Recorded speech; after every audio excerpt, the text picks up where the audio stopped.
Hello, listeners, and welcome back to How to Survive the End of the World, our podcast about learning from apocalypse with grace, rigor, and curiosity. I'm your co-host, Autumn Brown.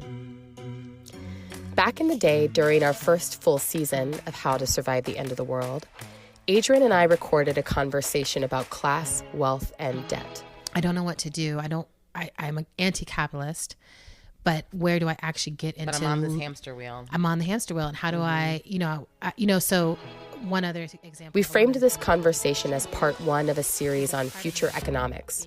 And we knew that we wanted our next segment of the series to be focused on the solidarity economy. Fast forward to fall 2019. A few weeks ago, I had the pleasure of being interviewed on the Next Economy Now podcast.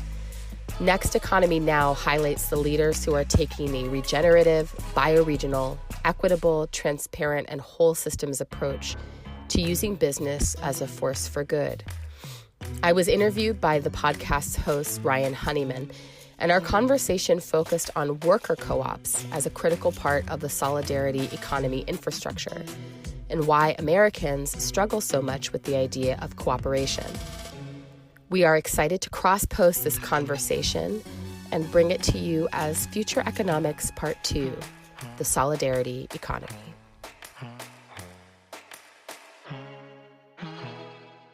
Autumn, welcome to the show. Thank you, Ryan. So good to be here. Cool. Autumn, let's start with a bit about your background for folks who might not know who you are and what you do. How did you first get interested in the type of work you're doing today?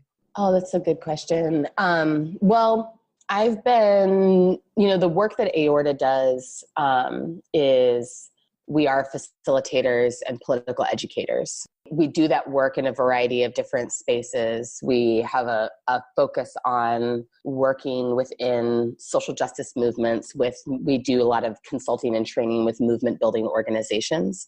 And then we also work inside the solidarity economy. We work with a lot of cooperatives and we facilitate on a range of topics. But, our focus obviously is helping people have a systemic analysis of how oppression works, so that they can uproot those systems as they arise in their own work in order to make their social justice work more effective. So I joined Aorta in 2016, but I've been doing facilitation and political education around race and white supremacy for, since I was in my early 20s, so quite a long time now. And I would say that in some ways with facilitation, I think I fell into it in the way that a lot of people who are organizers fall into facilitation. So I was doing student organizing work. And then when I moved to New York City after college, I was doing anarchist organizing work. I was a part of the New York Metro Alliance of Anarchists and started an anarchist health and healing justice collective with a group of other organizers when I was living in Brooklyn. Facilitation was just a skill that was needed, and I happened to have a natural facility with it, right? And I think that's what that's how people often fall into facilitation, is because someone needs to hold space for the work that's happening, and it ends up being the people who have the most natural skill to do that thing. And then after a couple of years, it became clear to me that there was, I think, to be totally honest, it became clear to me that I was skilled enough that I could get paid to do it. And I would prefer to be getting paid to facilitate than to be getting paid for what I was doing for my day job. And then I think over time, it really evolved for me as, so I started a facilitation and consulting practice when, in like 2007. So it was quite a while ago. And then over time, that really evolved for me in terms of, I started to really understand from a broader political standpoint how critical the role of facilitation was for movement building, because with someone holding the responsibility of, whether you think of it as holding space or holding people accountable to their best intentions and their highest good, or just holding people accountable to the agreements, their externally stated agreements for how they want to treat one another, that work creates pathways for the actual organizing work to be much more effective, right? Having someone holding that labor who's not themselves also trying to do the organizing work itself. Of course, I was also doing a lot of political education and training around racism and white supremacy. And I always joke with my clients that I specialize in whiteness. And that's is my sort of area of specialty in my own work, that I focus a lot on the history of whiteness, the evolution of whiteness as a social and economic status, the way that white supremacy functions as a system, how it functions in cooperation with capitalism, how critical those two systems are to one another's functionality. So I was developing a methodology around that work over the course of about a decade, and then was recruited by Aorta to join them. And it just was like a perfect fit for me, because I had been kind of on a path of like, I had been working inside of a couple of different nonprofit organizations. I was kind of on the executive director path. I had become an executive director at that point, and I had been the ED of 2 different nonprofits. And I think that was like a path I could have stayed on, but I knew for myself that I personally wanted to be in a different economic practice. And I wanted to be inside of a democratic formation that was also a political home. And that's what I found with Aorta. So it's been like a very dreamy, amazing experience to actually be a part of a worker co-op. It's really hard work, which we can get into. But it's like the best workplace I've ever been in.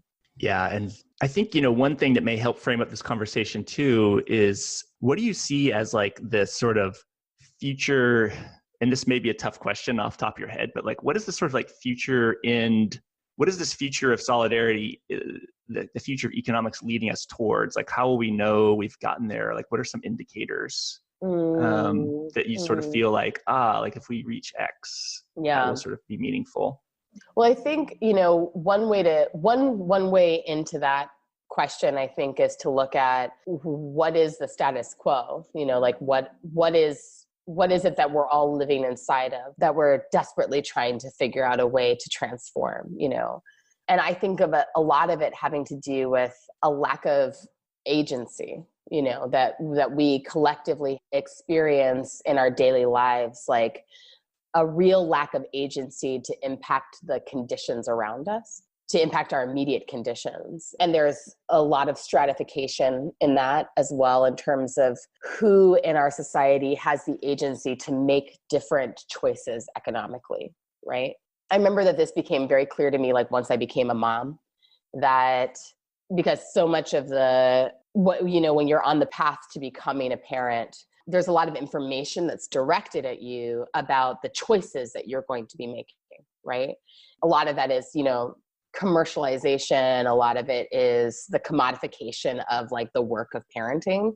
And it was very interesting for me as I was on my path to becoming a parent to be confronted with all of this information about what appeared to be like an endless array of choices that I had about how I was going to parent, and whether I was going to use this kind of diaper or that kind of diaper, and whether I was going to co-sleep or crib sleep, and whether I was going to do Montessori or, regular preschool, like all these things, right? And then the further I got in my parenting journey, the more it became clear to me that like, it's not actually an endless array of choices. There's a part of how capitalism functions in our lives is by giving us the illusion of choice, when actually the choices, or what we have access to, what we can choose, is like very, very limited by the actual conditions of our lives. It's just the illusion of choice that makes us think that we're free, right? But we're not. We live in a police state. Like, we're not free. And so, that was really interesting for me to kind of like go through my own mental process of starting to I started to really see and understand what was happening as a parent very differently, and started to really understand how little choice I had around some pretty basic things about how I was going to parent my kids, or how limited my choices were. So I think like, if I think of that as the status quo, then to me, like what a future economic vision has to be rooted in the idea that people actually do have agency over the conditions of their lives.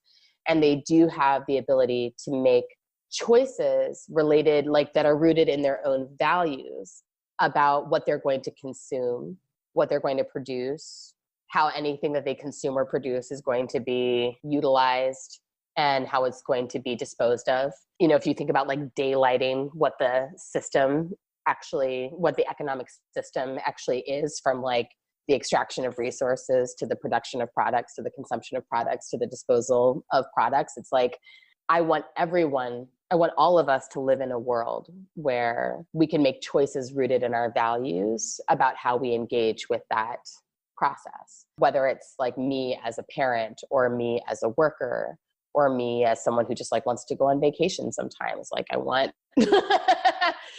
choices that are rooted in I want the ability to make choices that are rooted in my values. And so for me, you know, like the primary place where I'm getting to have that experience right now in my life is being a part of a workplace that's a democratic formation. And the reason why I said earlier that it's like really hard work actually is because when you're in a democratic formation, you know, Aorta is a worker co-op. There's 13 of us who are a part of the company, and all but one of us are owners. And the one person who's not an owner yet is a candidate to become an owner. So she's like in her candidacy year. And when you're in a formation like that, there's no boss. So there's no one to point to as like the person where the buck stops there, or the person at the end of the day that you can kind of blame for everything that's going wrong, you know? And so any problem that we have in our workplace is a problem that it's our collective responsibility to solve. And there's no one else there are external conditions that impact what we can and can't do, obviously, but there's no one else who's responsible for generating solutions to the problem but us. And so it really forces us to pretty regularly be in confrontation with what our values are as we're making decisions about things, as, you know, things that appear to be as simple as like, you know, when and where do we provide childcare, but actually are like, you know, there are political ramifications to decisions like that, you know. And then there's body ramifications, like there's physical, spiritual, emotional ramifications to like how those decisions are made and who's included and not included in those decisions, right? So it's like the best workplace I've ever been in, but it's also like the hardest workplace I've ever been in, because we are who we have to blame if we're having a problem, but also to, you know, to look to for the solution. And one of the things we talked about before the recording was, I think there's 300 or 350 worker-owned co-ops in the whole United States, even though there's many more.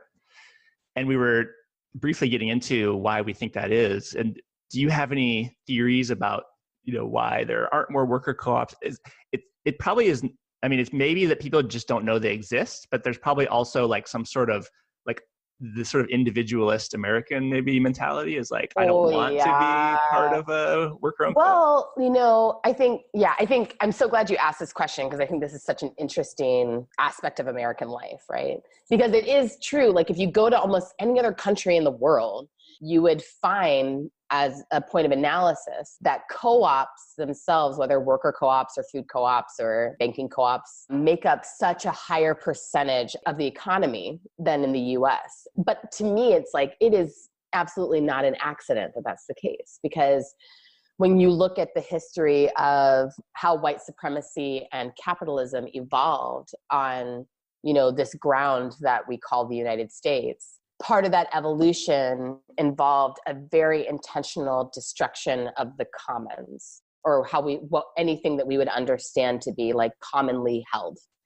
I think about like, you know, the Homestead Act of 1862, right? So right in the middle of the Civil War, you have the federal government pass this Homestead Act where they've gone out, they've like murdered all these indigenous people or moved them to other places, taken tons and tons of land that was commonly held by indigenous folks. And they're looking for an efficient way to get that land settled, right? And they're realizing it's becoming less and less efficient for like, you know, prospectors to be responsible for that process. So they passed this act that's like, all right, humans who are, you know, colonizing the East Coast, if you are a citizen of this country, or you can become a citizen, right? Which is a particular group of people, because like obviously who's a citizen and who is white is very much tied together. But if you're a citizen or if you can become a citizen, you can pay $10 to get a piece of land. And if you can live on it for 5 years continuously, then it will be yours, your family's land, right?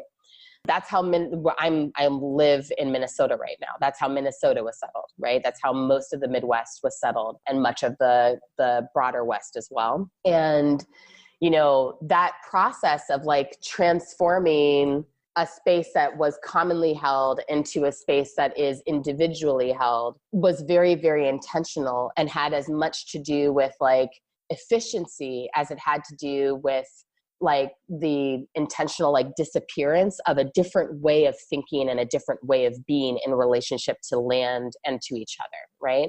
So when you look around at, the way we function together culturally in the US today, there's almost no commonly held spaces. There's almost no truly public spaces in the US. And even if you like look at the way we celebrate national holidays, like in many places around the world, if there's a national holiday, people are celebrating that holiday out together in public.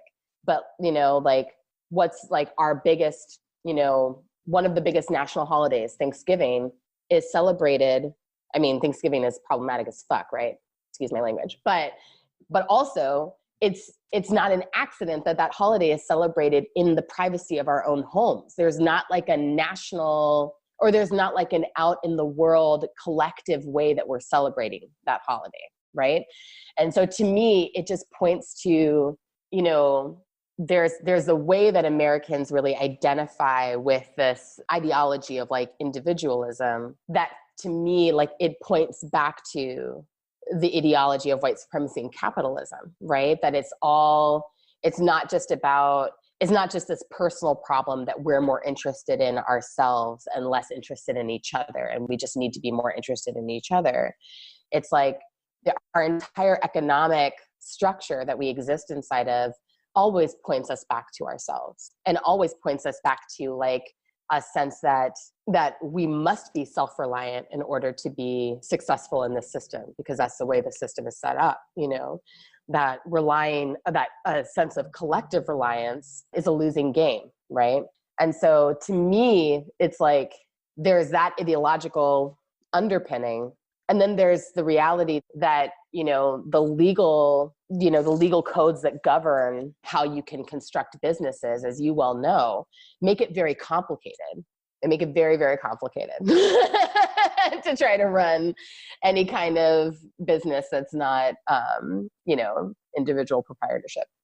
And even for that, I think it's also still like, it's just complicated. It's hard to stay legal in the US, And I think that there's some really great work that's happening around that right now, around trying to, create more rewards in the system for people to choose cooperation over private ownership. But I think, just thinking from my own perspective as a worker owner of a business, it brings up all your stuff, like if you're, and by stuff, I mean like, all of your, like all the things you as an individual person like need to work out related to money, related to class, related to income and status and scarcity, like when you're throwing in with other people and saying like our economic future is now tied to one another, it really pushes you to be in confrontation with like whatever your unresolved issues are with like class, money, scarcity, all those things. Yeah, I feel like we're continually going through that at our worker co-op. Just there's 6 of us, so I can't imagine 13. That must be. Yeah, changes, decision making has to change once you get to a certain level. Well, maybe that's something we could tap into a little bit. So, decision making in a democratic collective is, you want to have everyone have all the information and be able to make the same decisions, and yet we're at, there's different sort of abilities to show up and, based on white supremacy, et cetera, like in our collective, often the white partners, we're not necessarily dealing with, historical trauma, or we weren't pulled over by the police yesterday, or like we're not dealing with debt. And that some of our Black partners have to deal with that on a daily basis. And so just even showing up to meetings and being present is like different. And for the white partners to know that that's like a part of institutional racism and like part of the system of white supremacy has been really important, because how can we do this together if we're just sort of operating like, hey, like we all should just show up and like be here, and like there's no like backstory. Yeah. So how do you think about, like, how does Aorta work on like inclusive decision making and like making sure everyone's voices are included and like that part of the process? Yeah, well, I would say, how we do that and how we have done that, it's a process that's continuing to evolve, because we have grown really significantly, especially in the last year and a half. We did a national hiring process where we brought on 5 new people all at the same time, who were on a candidacy track all at the same time and just became owners back in June. And so we've had to really evolve our decision-making model in response to the growth in the number of people who are owners in the business. Because it truly, when you're trying to do democratic process, but you're operating with like more than 6 to 8 people, where decisions live really starts to matter, right? And that's one of the ways that we've been thinking about it, is like, okay, the question, what if we're not framing it as like, does everyone need to make this decision? But we're rather framing it as, where does this decision live? And like, where can we actually give different parts of different component functions of our business? Where can we give people authority to make decisions on behalf of the business as a whole? Trusting that that subgroup of folks is going to be able to make a decision in alignment with our shared values, right? Because, like most businesses, we have our external facing work, the work that we do with clients, the public trainings that we do, the webinars that we do, all those things. But then we have our internal facing work, right? Like our governance work and our finance and operations work and our HR stuff and our strategic planning stuff. And like, those are things that happen that are organized internally into hubs of work that different people are responsible for. And we make sure that we rotate people through those different internal hubs of work, so people aren't having to hold the same work over years of time. But ideally, people are in those hubs long enough to really gain those skills and to be able to make decisions responsibly inside of those spaces. So that's part of how we've been orienting to it, of like, can this decision live within a smaller hub of folks instead of having to be made by the group as a whole? And then differentiating, like, what are the decisions that need to be made by all of the owners? Like, what are the decisions that have legal or fiduciary implications for the business and therefore have to be made by everyone together, rather than decisions that are like, maybe it's an expenditure that's like slightly higher than something that we budgeted, but it's still in the range of normal. And it's like, it doesn't necessarily require everyone's eyes on it or something like that. We've had some people inside Aorta who've done really beautiful work on like developing a more granular decision-making model for us that really defines some of those things so that we have guidance. But of course, no decision-making model will cover all of the possible scenarios you might be confronted with, right? And so inevitably, we find ourselves confronted with scenarios that we couldn't have anticipated. In those moments, it really is about like skillful facilitation ultimately. And we're lucky, we're a group of facilitators, but it's actually hard. It's actually hard for facilitators to facilitate themselves. In a way, we're kind of like the worst people to facilitate because everyone sees what everyone's doing. It's just like, oh, I see what you're doing to us. I'm kidding. Actually, everyone's very patient with each other, but we have to bring that skill to ourselves, right? In those moments, because there's a process of collective discernment around where the decision is going to live that everyone kind of needs to touch before we can even like point in a particular direction together. And I think one of the things that a facilitator can do that we can't always do for ourselves is a facilitator can help a group determine like, where is the investment in this decision? and I think about this all the time for myself, like how invested am I in the outcome of this particular decision-making process? Because that is a thing that really trips people up in democratic process period, right? Is like oftentimes groups, collectives, or groups that are considering becoming collectives and are considering implementing some kind of democratic decision-making process, they get really tripped up around the idea that everyone has to weigh in on every decision, you know? But one of the things that we've really been working on in our workplace, and that I always encourage folks to work on when I'm working with groups that are trying to implement a democratic process, is like, it's actually really okay if not everyone is invested at the same level in every decision. It's actually great if people can be in a practice of letting go when it comes to when a decision is being made, that they don't actually have a high level of emotional investment or even intellectual investment in the outcome, right? Especially if you're rooted in a set of shared values, which that is necessary to democratic process, right? Like you actually can't have a functional democratic process in a group if there's not principles of unity or agreements or something that says like, this is how we collectively understand how we're making decisions together, regardless of what our process is. And so for me, it's been very liberating to say, we've got principles of unity. We've got a shared political framework. We have a theory of change that we all agree to. And so if I don't feel very invested in the outcome of a particular decision, I'm just going to sit back on this one. Maybe I'll play a facilitative role, or maybe I'll just stand aside, or maybe I'll just be like, I'm just here to support in whatever way possible. But I don't feel the need to like put myself right in the middle of that process and fight for a particular outcome. And if I can do that, then it makes space for those who are really invested in the outcome to make the best possible proposal that they can, right? The synthesis of the best possible ideas in the room.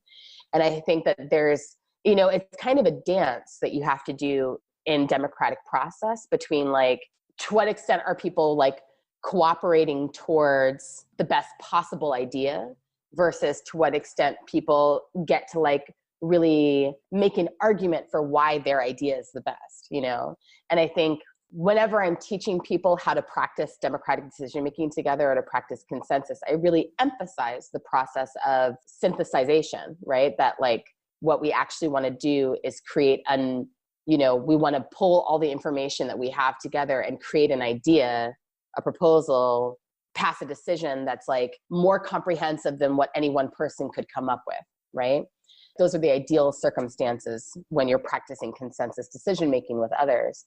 On the other hand, I actually do believe that it's important for people to be able to be persuasive and to make arguments and to fight for what they really believe in. I don't think that it's counter to democratic process for people to say like, this is important to me and I want to try to convince you all as to why, you know? Because oftentimes it's those voices in a space that can expose something that the rest of the group can't see, you know? So I feel like it is like a delicate dance. I witness us doing it in Aorta all the time, this like dance between how are we cooperating with one another versus like how are we fighting for what we believe in internally. Sometimes we fall down, you know? But oftentimes, you know, like we just had an experience just yesterday or the day before where we were able to pass a very complicated decision via email because we were using our process. And it was really cool. It was really, really cool to be like, whoa, we passed a very, very complicated decision exclusively via email because we used our actual process. Like, whoa, we did it. You know, so moments like that feel like, you know, that's the future, you know? Are you willing to share that process, Doc? Because that's like, that is like the golden ticket, I feel like. But, right? It's like.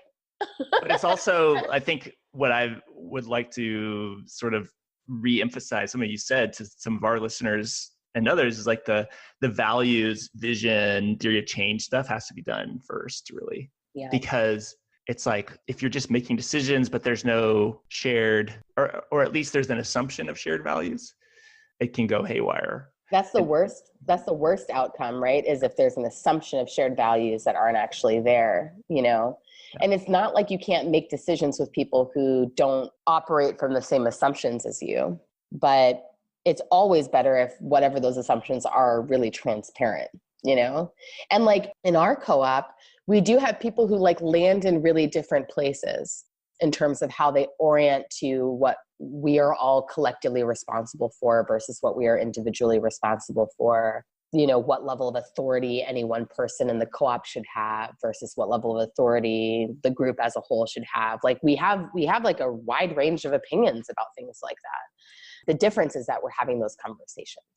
And it's been very cool for me to be in a workplace where like, because of some of that groundwork that's been laid, we're able to have much more complex conversations about authority and responsibility than what I've experienced in other workplaces, where I'm able to have like much more complex conversations about how power is held in a democratic space, because power is still at play. People still have power. People still have there are people who have more power to influence others in the group than other people have, right? Because it's a fucking human formation with humans in it. And so with support, we're having a lot of those kinds of conversations right now about like, how is power actually held in our organization when in theory, like on paper, none of us can make anyone do anything. And yet there's still that dance happening. It's really amazing to like get to a point in the process where we can talk about things like that. It's deeply uncomfortable, right? Like it's pushing all of the growth edges. But to me, it does feel like we have to be experimenting at that level if we want to evolve a different model, right? Because I really see cooperatives and I see the solidarity economy as a part of our pathway out of capitalism. We have a lot of bridging that we have to do.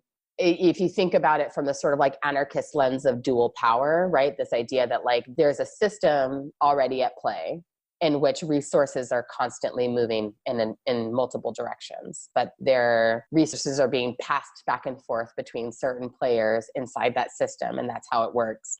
From a dual power standpoint, we have to be building another set of systems and institutions so that as the system that we're trying to dismantle crumbles, there's a place for all of those resources to go, you know? And I really think of the solidarity economy as that pathway for us, that's a place for us to start channeling all of the resources that we're trying to move out of the capitalist economy into something different.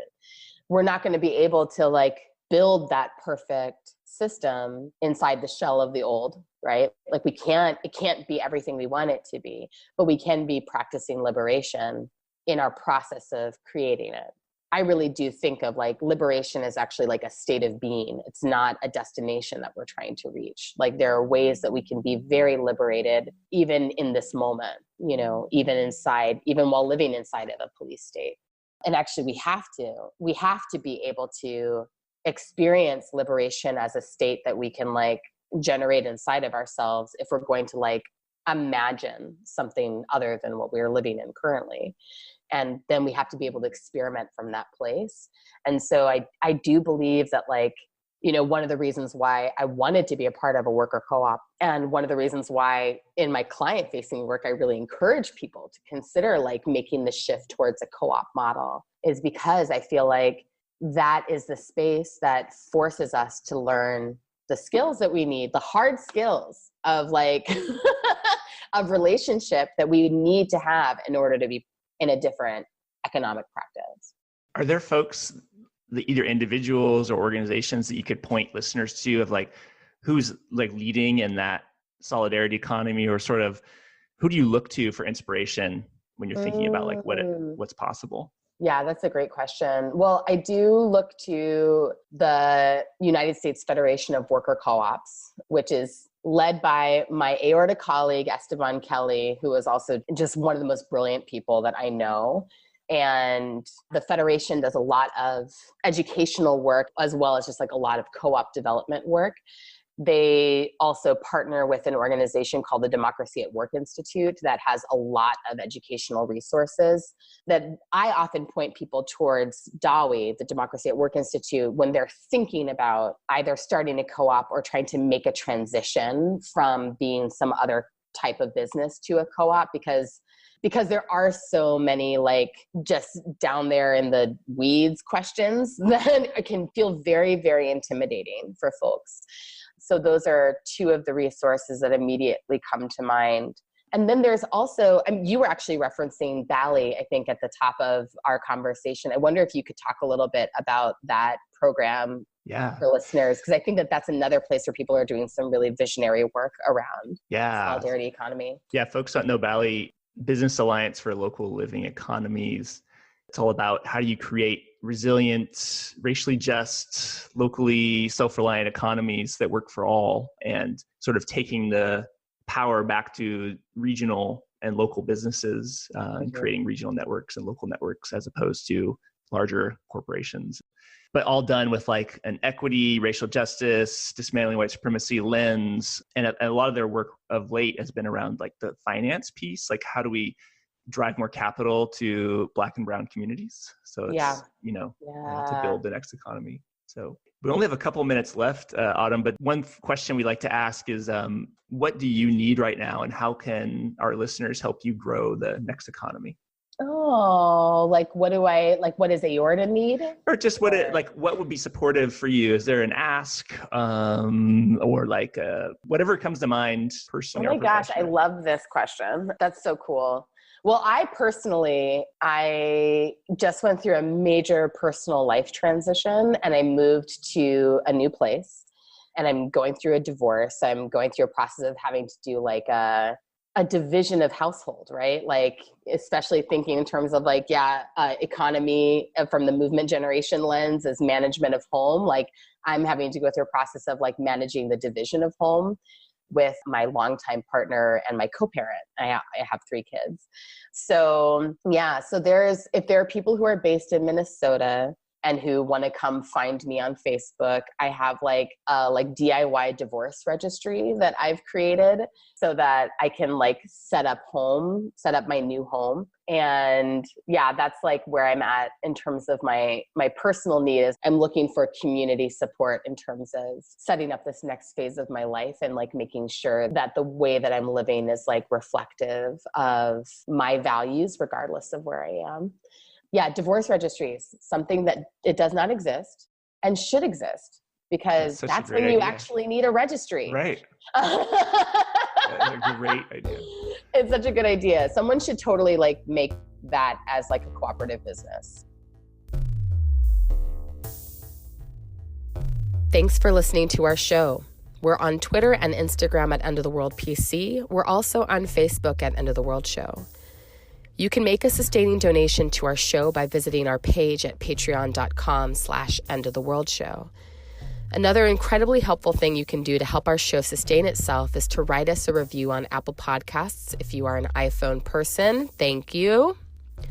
How to Survive the End of the World is produced and edited by the incomparable Zach Rosen. Music for today's show comes from Tunde Olaniran and Mother Cyborg.